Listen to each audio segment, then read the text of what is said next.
আল্লাহ তাআলা এই রোজার ব্যাপারে ছাড় দিয়েছেন, কারা চাইলে রোজা ভাঙতে পারবে। এই ফরজ রোজার ব্যাপারে কেউ কেউ কেউ আছে তারা ছাড় পায়, তারা কারা? হু আর দে? এটা আমরা আগে একটু শুনি। তাহলে দোজ হু এক্সাম্পটেড ফ্রম ফাস্টিং, যারা এক্সাম্পশন পেয়েছে, ছাড় পেয়েছে, তাদের মধ্যে থেকে প্রথম হচ্ছে শিশুরা, আসিবিয়ান। শিশুদের উপর রোজা ফরজ না, যতক্ষণ না তারা ম্যাচিউরড হয়। শিশুদের উপর কিন্তু রোজা ফরজ না, প্রাপ্তবয়স্ক হওয়ার আগ পর্যন্ত ফরজ না। তাই বলে আবার শিশুদেরকে রোজা রাখতে বাদ সাধবেন না, রাখতে দিবেন।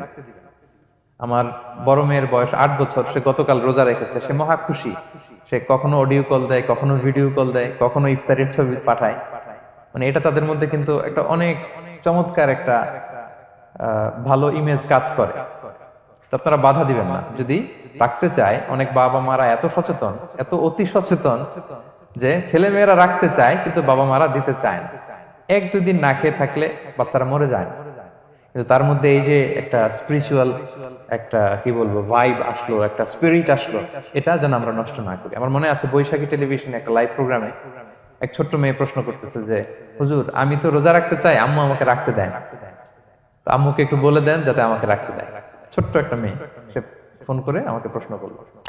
তো দেখেন যে এটা ওই বাবা মায়ের তো গর্ব করা উচিত যে আমার ছোট্ট মেয়ে 7 বছর 8 বছর, যদিও এখনো ফরজ হচ্ছে না, আর কয়েক বছর পরে হবে, কিন্তু সে রাখতে চায়, সে সেলিব্রেট করতে চায় সে আমাকে। তা আমরা যেন তাদেরকে বাধা না দেই, আমরা যেন তাদেরকে ইন্সপায়ার করি। আমার মনে আছে আমি ছোটবেলা, তখন আমি মাদ্রাসায় ভর্তি হই নাই, আমি তখন স্কুলে পড়তাম। তো খুব ছোট, কিন্তু আমি রোজা রাখতে চাইতাম, আব্বা আম্মা দিতে চাইতো না। আমার দাদি আমাকে বলতো যে তুমি একটা কাজ করবা, তুমি সকালে স্কুলে যাবা, দুপুর 12টায় ফিরে আসবা, এসে খেয়ে ফেলবা, তো হাফ রোজা হয়ে গেল, অর্ধেক। এরপরের দিন আবার সকালে না খেয়ে যাবা, দুপুর 12টায় এসে খেয়ে ফেলবা, এনাদার হাফ, তো 2 হাফ মিলে একটা হয়ে গেছে। এইভাবে আমি অনেকগুলো রোজা রাখছিলাম ওই বছর। এখনো এই স্মৃতি আমাকে স্মৃতিকাতর করে। আমার দাদি, যে আমার দাদি নাই, চলে গেছেন, আল্লাহ ওনাকে জান্নাত নসিব করুক, আমরা দোয়া করি। কিন্তু আজও আমার কাছে এই নস্টালজিয়া ফিলিংটা হয় যে আমি কিন্তু এইভাবে রোজা রাখছিলাম ছোটবেলায়। আমাদের বাচ্চারাও তাই করে। সো ওদের মধ্যে যে এই আবেগ, এই উচ্ছ্বাস, এটাকে যেন আমরা নষ্ট না করি। বাট লিগালি তাদের উপর রোজা ফরজ হয়নি, প্রাপ্তবয়স্করা রাখবে, তাইলে ওদের রাখা লাগবে না। নাম্বার 2, মাজনুন, পাগলদের উপর রোজা ফরজ হয় না। যারা পাগল তাদের উপর ফরজ হয় না। একটা হাদিস শোনাই, আল্লাহ রাসূল সাল্লাল্লাহু আলাইহি ওয়াসাল্লাম বলেছেন, আমি সবকিছু খুব প্রিসাইজলি বলছি যেহেতু আমাদের সময় কম। রুফি আল কালামু আন সালাসা, 3 ব্যক্তির উপর থেকে শরীয়তের কলম উঠিয়ে নেওয়া হয়েছে। আনিন নাইমি হাত্তা ইয়াস্তাইকিযা, ঘুমন্ত ব্যক্তি যতক্ষণ না সে জাগে। ঘুমের মধ্যে আপনারা কেউ বকা দিয়ে ফেললে আপনি মাইন্ড করতে পারবেন না, তো ঘুমাইছিল, কাকে বকা দিয়েছে কি করছে সে জানেই না। ঘুমন্ত ব্যক্তির উপর থেকে শরীয়তের কলম উঠিয়ে নেওয়া হয়েছে। আনি সবিগি হাত্তা ইয়াহতালিমা, শিশু যতক্ষণ না সে প্রাপ্তবয়স্ক হয়। ওয়া আনিল মাজনুনি হাত্তা ইয়াকিলা, পাগল যতক্ষণ না সে সুস্থ হয়। এই 3 শ্রেণীর ব্যক্তি থেকে শরীয়তের কলম উঠিয়ে নেওয়া হয়েছে। বুঝতে পেরেছেন? আচ্ছা, 2টা গেল। 3 নাম্বার হচ্ছে মারিদ। আপনি যদি খুব অসুস্থ হন তাহলে আপনি রোজা ভাঙতে পারবেন, যেটা আমরা ওই যে ইন্ট্রোডাক্টরি ডিসকাশনে বলেছি যে অসুস্থ হলে আপনি রোজা ভাঙতে পারবেন। 4 নম্বরে হচ্ছে মুসাফির, ট্রাভেলার, যদি আপনি লম্বা সফর করেন আপনি রোজা ভাঙতে পারবেন। এটা ন্যূনতম সীমা হচ্ছে 48 মাইল। তাই বলে কেএল থেকে পেনাং যাচ্ছেন আর রোজা ভেঙে ফেললেন, এটা করা যাবে না। আবার এখানে যদি আপনার সফরের পেরেশানি থাকে, খুব কষ্ট, তাহলে আপনি এই সুযোগটা নিতে পারবেন। কিন্তু আল্লাহ বলেছেন ওয়া আন তাসুমু খায়রুল লাকুম ইন কুনতুম তা'লামুন, যদি তোমরা রোজা রাখো এটাই তোমাদের জন্য কল্যাণ, যদিও আমি ফ্লেক্সিবিলিটি দিয়েছি। তো রাসূল সাল্লাল্লাহু আলাইহি ওয়াসাল্লামের সময় দেখা যেত যে মক্কা থেকে মদিনা, মদিনা থেকে তায়েফ যেতে প্রচন্ড গরমের মধ্যে ওনারা উট দিয়ে মরুভূমির উপর দিয়ে যেত। তো ওই পরিস্থিতি কিন্তু আমাদের নেই। কিন্তু যদি আপনার লম্বা সফর হয়, লেটস সে আপনি কেএল থেকে নিউ ইয়র্কে ফ্লাই করছেন, সফরের অনেক পেরেশানি, অনেক সময় হয়তো খেতে পারছেন না, আপনি চাইলে এই ফ্লেক্সিবিলিটি নিতে পারবেন। তো অসুস্থতা আর সফরে থাকলে আপনি রোজা ভাঙতে পারবেন, তবে ফাইদ্দাতুম মিন আইয়ামিন উখর, অন্য সময় এটা গুনে গুনে রাখতে হবে। 5টা যদি ভাঙা যায় পরে 5টা কাজা করবেন। এই পয়েন্টটা কি সবার কাছে ক্লিয়ার? সফরে যে রাসূল সাল্লাল্লাহু আলাইহি ওয়াসাল্লাম রমাদানে রোজা ভেঙেছে, এটার একটা দলিল বলি। আপনারা মক্কা বিজয়ের নাম শুনেছেন না? রাসূল সাল্লাল্লাহু আলাইহি ওয়াসাল্লাম হিজরত করলেন, পরে আবার বিজয় করলেন। এই মক্কা বিজয় কত হিজরিতে হয়েছে কে বলতে পারবেন? হ্যাঁ, হিজরি বলেন তো দেখি। অষ্টম হিজরি, মাশাআল্লাহ। অষ্টম হিজরিতে রাসূল সাল্লাল্লাহু আলাইহি ওয়াসাল্লাম যখন মক্কা বিজয় করতে যান, এটা কোন মাস ছিল জানেন? হ্যাঁ, রমাদান মাস। রমাদানের 20 তারিখে মক্কা বিজয় হয়েছে, 20 রমাদান। তো রাসূল সাল্লাল্লাহু আলাইহি ওয়াসাল্লাম মদিনা থেকে মক্কায় যাচ্ছেন বিশাল বাহিনী নিয়ে। মক্কায় পৌঁছতে আরো 90 কিলোমিটার বাকি। আল কাদিদ নামে একটা জায়গা আছে, সহিহ বুখারীর বর্ণনা। ওই কাদিদ নামক জায়গায় রমাদানে রাসূল সাল্লাল্লাহু আলাইহি ওয়াসাল্লাম রোজা ভেঙেছিলেন, ওটের উপর বসে ঢকঢক করে পানি খেয়েছিলেন, যাতে সবাই দেখে। কারণ সবাই ভাববে রমাদানের রোজা রাখবো কি রাখবো না, সবাই আলাদা করে বলতে অনেক সময় লাগবে। রাসূল সাল্লাল্লাহু আলাইহি ওয়াসাল্লাম একটা উঁচু জায়গায় সবাইকে দেখে ওটের উপর পানি খেয়ে ফেললেন। ফলে রাসূলের দেখা দেখি সব সাহাবারা পানি খেয়ে রোজা ভেঙে ফেললো। এটা কোন মাস ছিল? সবাই বলতে হবে কোন মাস? রমাদান। রাসূল সাল্লাল্লাহু আলাইহি ওয়াসাল্লাম সফরে ছিলেন, ফলে তিনি রোজা ভেঙেছেন। দলিল পাইছেন? হ্যাঁ, আচ্ছা, সংক্ষেপ করে দিচ্ছি, লম্বা কথা সংক্ষেপ করে দিচ্ছি। আর কোরআনের আয়াত তো শোনালামই আমি, ফামান কানা মিনকুম মারিদান আও আলা সাফার ফাইদ্দাতুম মিন আইয়ামিন উখরা। কেউ যদি অসুস্থ হয় কিংবা ট্রাভেল করে, চাইলে রোজা ভাঙতে পারবে, তবে গুনে গুনে পরে আদায় করে নিতে হবে। এই যে গুনে গুনে পরে আদায় করে নিতে হয়, এটারে বলে আরবিতে কদা, বাংলায় আমরা যেটাকে কাজা বলে অভ্যস্ত। বাংলায় আমরা কি বলি? একটু কথা বলেন আমার সাথে, বাংলায় কি বলি? কাজা বলি। তো আপনি অসুস্থতার কারণে যদি রোজা ভেঙে ফেলেন, পরে এগুলো কাজা করবেন। সফরের কারণে যদি রোজা ভেঙে ফেলেন, পরে আপনি কাজা করবেন। 5 নম্বরে যাদেরকে এক্সাম্পশন দেয়া হয়েছে, ওটা আমি আয়াতে বলেছি। আরবিতে তাদেরকে বলে আল হারাম, মানে very old man or women, খুবই বয়োবৃদ্ধ, অতিবৃদ্ধ মানুষ। 100 বছর, 105 বছর, এরকম আমাদের কিছু মুরব্বীরা আছে না, ওনাদেরকে খাবার দিলে খেতে পারে না, কাউকে চিনে না, ওনাদের জীবনের স্বাদ আল্লাহ সব শেষ, বিদায়ের সময়। ওই সময় উনি আর কি রোজা রাখবেন? এজন্য আল্লাহ তাআলা ওনাদেরকে ছাড় দিয়েছে। অনুরূপ ভাবে যদি এমন কোন অসুস্থ হয়, মানে মারিদুন লা ইউরজা শিফাউ, সে যে আবার সুস্থ হবে এই আশা আর নাই, এরকম ডাক্তার অনেক বলে দিছে যে ক্যান্সারের 3rd স্টেজে চলে আসছে, সে সার্ভাইভ করবে যতদিন কেমোথেরাপি দেওয়া হবে। তো শেষের দিকে সে অনেক অসুস্থ, অনেক ড্রাগস নিতে হয়, ওষুধ খাইতে হয়, তার আর সুস্থ হওয়ার সম্ভাবনা নাই।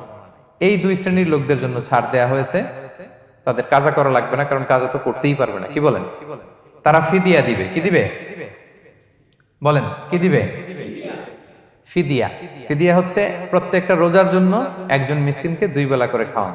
আই রিপিট, একটা রোজার জন্য একজন মিসকিনকে 2 মিলস, বাস হয়ে গেল। 30টা যদি উনি রাখতে পারে নাই, আপনি একজন মিসকিনকে 30 বেলা 2 মিল খাওয়াতে পারেন, অথবা 30 জনকে 2 বেলা খাওয়াতে পারেন, অথবা 60 জনকে 1 বেলা খাওয়াই দিতে পারেন, অথবা এই পরিমাণ টাকা দিয়ে দিতে পারেন। হিসাবটা সহজ হয়েছে না? লেটস সে মালয়েশিয়াতে একটা রেগুলার মিল নিতে কত লাগে? ধরেন যে মালাই দোকান বা মামাদের যে দোকানগুলো, একটা নাসি নিলাম, একটা আইয়াম নিলাম, একটা 100+ নিলাম, এই তো একটা প্যাক হয়ে গেছে। কত পড়বে? 10 রিঙ্গিট, রাইট? তাহলে 10 রিঙ্গিট হচ্ছে একটা মিল, আর 2টা মিল করলে 20 রিঙ্গিট। তাহলে প্রত্যেকটা রোজার জন্য 20 রিঙ্গিট করে আপনাকে ফিদিয়া গুনতে হবে। 30টা রোজার জন্য কত? 600 রিঙ্গিট। তাহলে ফিদিয়া ব্যাপারটা ক্লিয়ার হয়েছে সবার কাছে? আমাদের এরকম মুরব্বী যদি থাকে যারা রোজা রাখতে পারছেন না, তাদের জন্য আমরা এইভাবে ফিদিয়া আদায় করি। গেল। ইমাম মালিক আলাইহি রাহমা, মালিকি মাযহাবের ইমাম, উনি ওনার শেষ জীবনে খুব অসুস্থ ছিলেন। উনি ওনার শেষ জীবনের রমাদানে রোজা রাখতে পারেন নাই, এত বয়স হয়ে গেছিল, রোজা রাখতে পারেননি। তো উনি 30 জন মিসকিনকে এনে গোশত আর রুটি খাওয়াই দিয়েছিলেন একসাথে, ফিদিয়া আদায় হয়ে গেছে। তো এরা ছাড় পাবে। 6 নাম্বার হচ্ছে আসহাবুল আমাল আশ-শাক্কা, যারা খুব কঠিন কাজ করে। এই প্রসঙ্গটা নিয়ে অনেকে ভুল বোঝে। এটা হচ্ছে এমন এমন কাজ যারা করে, যারা কাজ করতে করতে অসুস্থ হয়ে যাওয়ার সম্ভাবনা আছে, মৃত্যুর মুখোমুখি বেহুশ হয়ে যাওয়ার সম্ভাবনা, হ্যাঁ, তাদের জন্য ছাড় দেওয়া। ব্যাপারটা এমন না যে কেউ মরুভূমিতে কাজ করে সে রোজা ভাঙতে পারবে, কেউ রিক্সা চালায় কেউ রোজা ভাঙতে পারবে, কেউ স্টোন ক্র্যাশে কাজ করে সে রোজা ভাঙতে পারবে, এরকম।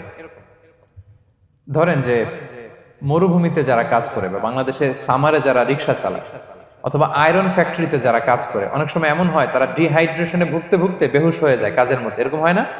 হয়। তাদের জন্য ছাড়, কিন্তু তাদের জন্য রেকমেন্ডেশন হচ্ছে এটা ফরজ ইবাদত, এটা তাদেরকে রাখতেই হবে। হয়তো নাইট শিফটে কাজ করার ট্রাই করবে, অথবা সারা বছর একটু একটু জমিয়ে রোজা রাখার চেষ্টা করবে, কিন্তু রোজা তারা রাখবে, তারা সাহুর খাবে, তারা রোজা রাখা শুরু করবে। কিন্তু মরুভূমিতে কাজ করতে করতে যদি এমন হয় যে সে বেহুশ হয়ে যাচ্ছে, মরার উপক্রম, এই পরিস্থিতিতেও সে রোজা ভাঙতে পারবে না, ইসলাম এতটা কঠিন নয়। পরিস্থিতি যদি এমন হয় তখন সে রোজা ভাঙতে পারবে, পরে সে রোজাগুলো কাজা করে নেবে। আচ্ছা, তো এই জন্য এই সমস্ত লোকদের ব্যাপারে আমাদের একটু সহনশীল হওয়া উচিত। আমাদের যে ওয়ার্কাররা গরমের মধ্যে কনস্ট্রাকশনে কাজ করে, আয়রন ফ্যাক্টরিতে কাজ করে, খুব কঠিন কাজ করে, তাদের কাজের টাইমটা কমায় দেয়া, তাদেরকে সাপোর্ট দেয়া, যাতে তারা রোজা রাখতে পারে। 7 নাম্বার হচ্ছে আল হামেল, গর্ভবতী নারী। 8 নাম্বার হচ্ছে আল মুরদিআ, ব্রেস্ট ফিডিং মাদার, বাচ্চাকে দুধ খাওয়াচ্ছে যে মায়েরা, ওনারা রোজা ভাঙতে পারবে। যদি ডক্টর বলে যে আপনি যদি রোজা রাখেন পেটের বাচ্চার সমস্যা হবে, রোজা ভাঙতে পারবে, পরে কাজা করবে।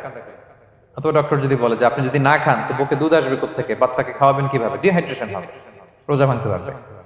এটার দলিলটা শোনেন, সুনানে আবু দাউদের হাদিস, আল্লাহ রাসূল সাল্লাল্লাহু আলাইহি ওয়াসাল্লাম বলেছেন, ইন্নাল্লাহা আযজা ওয়া জাল্লা ওয়াদাআ আনিল মুসাফিরি শাতরাস সালাহ, আল্লাহ তাআলা মুসাফিরের জন্য নামাজকে অর্ধেক করে দিয়েছেন কসর, ওয়া সিয়ামা আনিল হামিলি ওয়াল মুরদি, আর গর্ভবতী নারী আর দুধ খাওয়াচ্ছে এমন মায়ের জন্য আল্লাহ সিয়ামকে এক্সাম্পশন দিয়ে দিয়েছেন, ছাড় দিয়েছেন, তারা চাইলে রোজা ভাঙতে পারবে। ক্লিয়ার? 9 নাম্বার হচ্ছে মেনস্ট্রুয়েশনাল পিরিয়ড যাদের হয়, যে বোনদের পিরিয়ড হচ্ছে মাসিক, রোজা রাখবে না, যতটা ভাঙ্গা গেল পরে আদায় করে নেবে। 10 নাম্বার হচ্ছে পোস্টপার্টাম পিরিয়ড, যেটা নিফাস বলে, আফটার বার্থ, এই বেবি ডেলিভারি, বেবি ডেলিভারির পরে আমাদের বোনদের যেই পিরিয়ডটা হয় সে সময় ওনারা রোজা রাখবেন, কয়টা ভাঙলো গুনে পরে কাজা করে ফেলবে। এবং আম্মা জান আয়েশা রাদিয়াল্লাহু তাআলা আনহা উনি বর্ণনা করেন, কুন্না নাহিদু আলা আহদি রাসূলিল্লাহ, এটা একটা ন্যাচারাল প্রসেস, আমাদের আম্মা জান নবীদের স্ত্রীদেরও এটা হতো। তিনি বলতেন যে আমাদের যখন পিরিয়ড হতো, সুম্মা নাতহুর, এরপর যখন আমরা সুস্থ হয়ে যেতাম, ফায়ামুরুনা বিকাদাইস সিয়াম, রাসূল সাল্লাল্লাহু আলাইহি ওয়াসাল্লাম আমাদেরকে রোজাগুলো কাজা করতে বলতো, ওয়ালা ইয়ামুরুনা বিকাদাইস সালাহ, নামাজ কাজা করতে বলতো না। আমাদের বোনরা পিরিয়ডের কারণে যে নামাজগুলো চলে যায় এগুলো কিন্তু পড়তে হয় না পরে, কিন্তু রোজা যদি ভাঙা হয় সেগুলো কি করতে হয়, রাখতে হয়। একটা মজার হাদিস শোনেন, আম্মা জান আয়েশা রাদিয়াল্লাহু তাআলা আনহা বলেন যে আমার যে রমজানের ভাঙতি রোজাগুলো ছিল আমি সারা বছর রাখতাম না, আমি হাদিস পড়তে গেলে অনেক সময় লেগে যাবে, সারা বছর আমি রাখতাম না, এটা আমি শাবান মাসে রাখতাম। কোন মাসে? শাবান মাসে। কেন? কারণ রাসূল সাল্লাল্লাহু আলাইহি ওয়াসাল্লাম নিজেও রমাদানের পরে সবচাইতে বেশি নফল রোজা যেই মাসে রাখতেন সেটা হচ্ছে শাবান মাস। এই যে এই মাসের আগে যে মাসটা আমরা কাটায় আসলাম শাবান, এই শাবান মাসের প্রায় পুরো মাসে রাসূল সাল্লাল্লাহু আলাইহি ওয়াসাল্লাম রোজা রাখতেন। তো আম্মা জান আয়েশার যে ভাঙতি রোজাগুলো উনি সারা বছর না রেখে ওই সময় রাখতেন, হাজবেন্ড ওয়াইফ দুইজনেই রোজাদার। ব্যাপারটা সুন্দর না অনেক?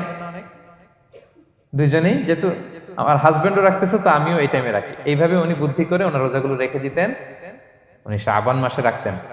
কারণ তিনি রাসূল সাল্লাল্লাহু আলাইহি ওয়াসাল্লামের ব্যাপারটা খেয়াল করতেন। এমন হতে পারে যে অন্য মাসে যদি উনি রোজা রাখেন দিনের বেলায়, রাসূল সাল্লাল্লাহু আলাইহি ওয়াসাল্লাম হয়তো আম্মা জান আয়েশা রাদিয়াল্লাহু তাআলা আনহার সঙ্গ পেতে চাইতে পারেন দিনের বেলায়, সো এটা রাসূল সাল্লাল্লাহু আলাইহি ওয়াসাল্লামের জন্য কষ্টকর হবে, আর উনি তো রোজা রেখেছেন, সো উনিও প্ল্যান করে এমন সময় রাখতেন যে সময় রাসূল সাল্লাল্লাহু আলাইহি ওয়াসাল্লাম নফল রোজা রাখতেন, শাবানে রাখতেন। তো আমাদের বোনরা এই কাজটা করতে পারেন, শাবানে আপনারা এগুলো রাখতে পারেন। এই পয়েন্টটা শেষ। এই লোকেরা রোজা ফরজ হওয়ার পরেও ছাড় পাবে,